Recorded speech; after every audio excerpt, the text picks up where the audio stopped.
Assalamualaikum warahmatullahi wabarakatuh. Perkenalkan, nama saya Muhammad Jainal Suryana dengan NPM 41155050230033, kelas Informatika A2, Sistem Terdistribusi.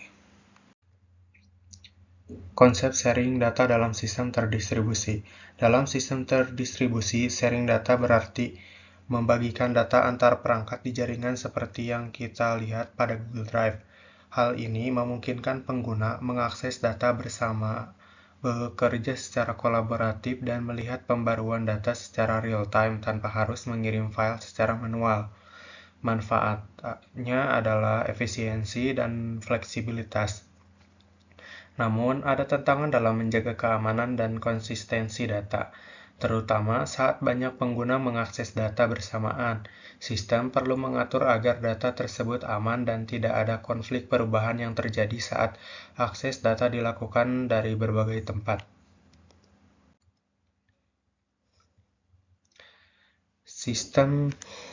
Perbedaan sistem terdistribusi dan jaringan komputer.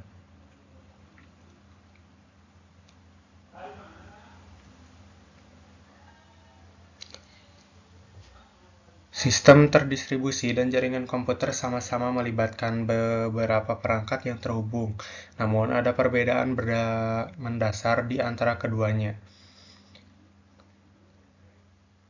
Tujuan utamanya sistem terdistribusi berfokus pada membuat beberapa perangkat bekerja bersama seolah-olah sebagai satu kesatuan. Setiap perangkat di dalam sharing ini berperan sebagai bagian dari sebuah sistem besar dengan tugas tertentu yang sering bergantung. Jaringan komputer di sisi lain lebih pada membangun komunikasi antar perangkat.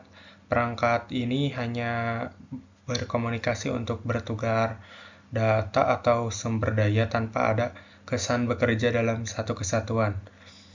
Yang kedua, jaringan komputer, koordinasi dan integrasi dalam sistem terdistribusi. Ada koordinasi intensif untuk mencapai tujuan bersama. Data dan tugas sharing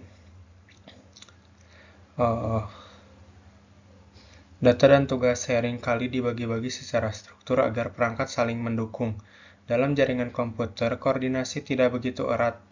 Setiap perangkat umumnya bekerja secara independen, hanya berkomunikasi saat butuh akses ke data atau sumber daya lain. Singkatnya, sistem terdistribusi lebih terintegrasi, sedangkan jaringan komputer lebih fleksibel dengan perangkat yang beroperasi mandiri.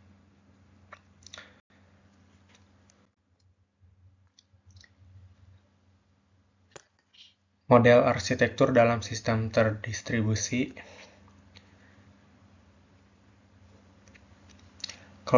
Pertama ada client server.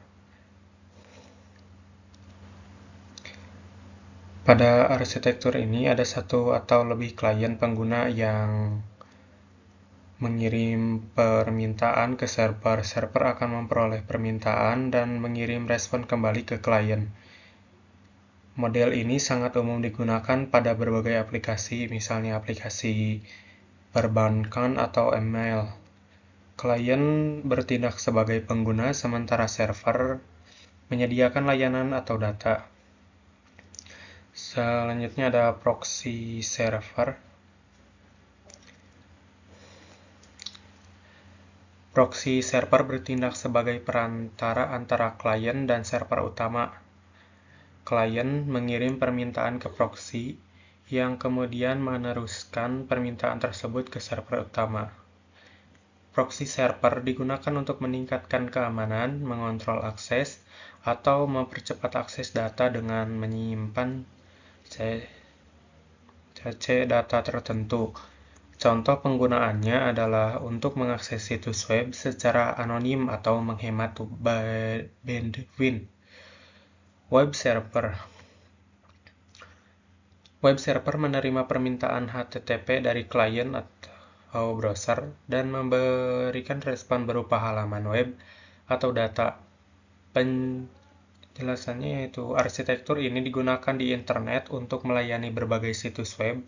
Web server menyimpan data yang diakses melalui internet dan mengelola permintaan klien untuk menampilkan konten web tertentu. Selanjutnya ada multiple server. Model ini menggunakan beberapa server untuk melayani klien. Server dapat dibagi berdasarkan fungsi, misalnya server database, server aplikasi, dan server web. Arsitektur ini memungkinkan pembagian tugas yang jelas antara server sehingga lebih efisien digunakan pada aplikasi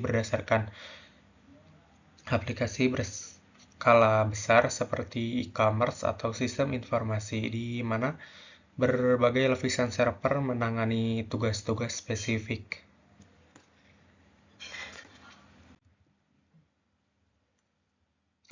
Kendala dalam pengembangan sistem terdistribusi.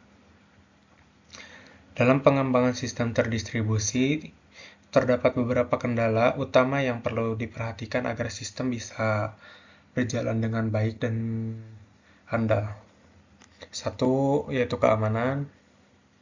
Karena sistem terdistribusi melibatkan banyak perangkat yang terhubung melalui jaringan, tantangan utama adalah menjaga keamanan data. Ancaman seperti peretasan, pencurian data, dan serangan jaringan dapat merusak integrasi sistem jika tidak ditangani dengan baik. Maka diperlukan sistem enkripsi, autentikasi, dan firewall untuk melindungi data dan perangkat.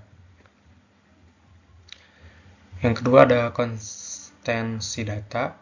Dalam sistem terdistribusi, sering kali data diakses dan diubah oleh banyak pengguna secara bersamaan.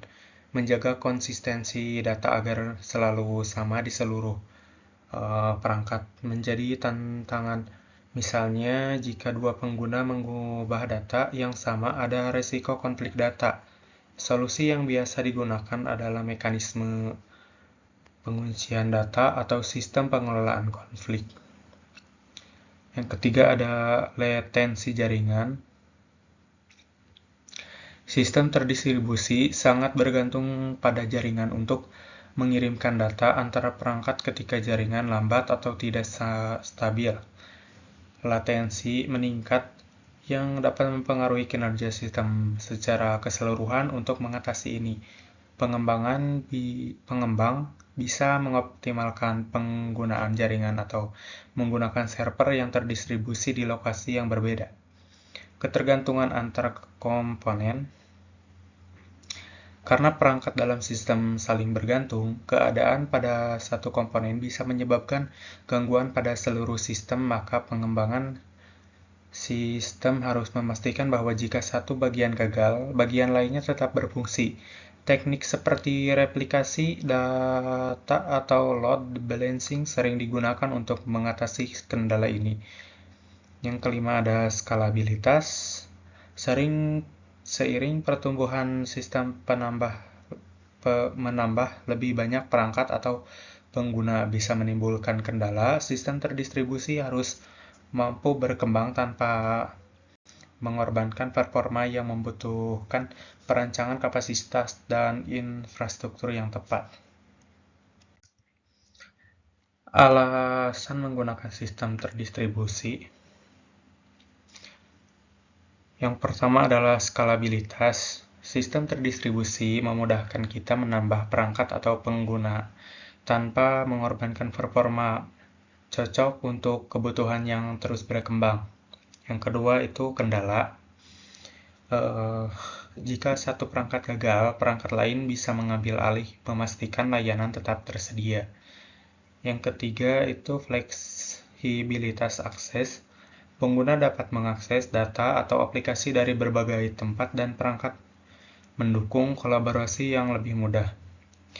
Yang keempat adalah efisiensi sumber daya. Dengan membagi tugas, sistem terdistribusi mengoptimalkan penggunaan sumber daya, membuat proses lebih cepat dan hemat. Terima kasih, itu saja. Wassalamualaikum warahmatullahi wabarakatuh.